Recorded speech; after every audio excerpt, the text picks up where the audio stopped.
Hello நண்பர்களே, குவைத்தினுடைய DGCA ticket rate சம்மந்தமா ஒரு முக்கியமான அப்டேட்ட குடுத்துருக்காங்க.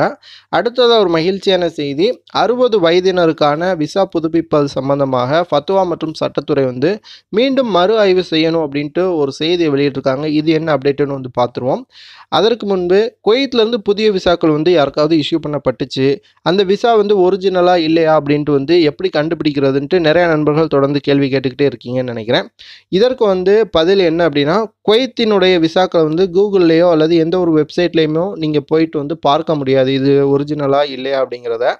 ஆனால் ஒரு வழி இருக்குது. என்ன அப்படின்னா, இந்தியர்களாக இருந்தால் குவைத்தினுடைய இந்திய தூதரகத்தினுடைய மெயில் அட்ரஸ்க்கு உங்களுடைய விசாவை வந்து சென்ட் பண்ணி இது ஒரிஜினலா இல்லையா அப்படின்ட்டு வந்து நம்ம கேட்டோம் அப்படின்னா, அதற்கான பதிலை அவர்கள் வந்து வெரிஃபை பண்ணிட்டு சொல்லுவாங்க. அந்த இமெயில் ஐடி வந்து கீழே டிஸ்கிரிப்ஷன் பாக்ஸில் இருக்குது. வேணுங்கிறவங்க அந்த மெயில் ஐடிக்கு உங்களுடைய விசா, அதாவது யாருக்காவது உங்களுடைய நண்பருக்கு வந்திருந்தாலும் விசாவை வந்து சென்ட் பண்ணி இது ஒரிஜினலா இல்லையான்னு வந்து கேட்டு தெரிஞ்சுக்கலாம்.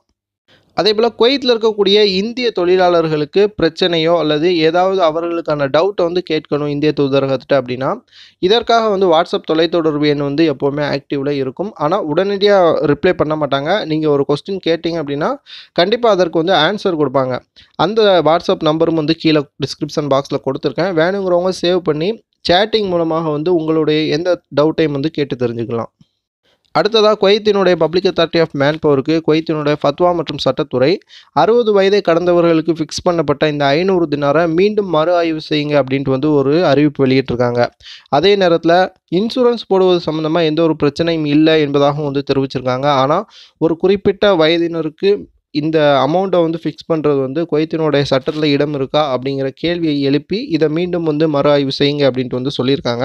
ஸோ கண்டிப்பாக ஒரு நல்ல முடிவு வருவதற்கான வாய்ப்புகள் இருப்பதாக தான் வந்து தெரியுது. ஏன்னா நிறைய எம்பிக்கள் வந்து இந்த 60 வயதினருக்கு 500 தினார் கட்டணம் ஃபிக்ஸ் பண்ணுறதுக்கு எதிராகவே வந்து குரல் கொடுத்துக்கிட்டு இருக்காங்க. அடுத்ததாக குவைத்தினுடைய டிஜிசிஏ ஒரு முக்கியமான அறிவிப்பை விமான டிக்கெட் சம்மந்தமாக வெளியிட்டிருக்காங்க. குவைத்தில் விமானங்கள் வந்து நார்மலாக செயல்படலாம் அப்படின்ட்டு சொன்ன பிறகு குவைத்திற்கு வருவதற்கான டிக்கெட் ரேட்ஸ் வந்து குறைய ஆரம்பிச்சிருச்சு. ஆனால் இந்தியாவிலிருந்து வருபவர்களினுடைய விமான டிக்கெட் மட்டும் இன்னும் வந்து கொரோனாவிற்கு முன்பு இருந்த விமான டிக்கெட்டை விட அதிகமாக இருக்குது அப்படின்ட்டு வந்து தெரிவிச்சிருக்காங்க. கொரோனா டயத்தில் இருந்த அந்த 1,00,000 என்ற நிலைமை போய் தற்பொழுது 30,000 என்று கிடைத்தாலும் கொரோனாவிற்கு முன்பு நார்மலாக எவ்வளோ ரேட்டில் இருக்குமோ அதை விட தற்பொழுது அதிகமாக இருக்குது. கிட்டத்தட்ட 30,000 ரேஞ்சில் தான் இனிமேல் வந்து டிக்கெட் ரேட்ஸ் போய்கிட்டு இருக்குது அப்படின்ட்டு தெரிவிச்சிருக்காங்க.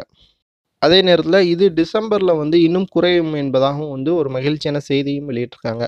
ஓகே நண்பர்களே, குவைத்தினுடைய செய்திகள் தொடர்ந்து உங்களுக்கு வரணும் அப்படின்னா சேனலை மறக்காமல் சப்ஸ்கிரைப் பண்ணிக்கோங்க. இந்த வீடியோ உங்கள் ஃப்ரெண்ட்ஸ்க்கு ஷேர் பண்ணி விடுங்க. அந்த மெயில் அட்ரஸ் வந்து கீழே டிஸ்கிரிப்ஷன் பாக்ஸில் இருக்குது. உங்களுடைய நண்பர்களுக்கு கண்டிப்பாக ஷேர் பண்ணி விடுங்க.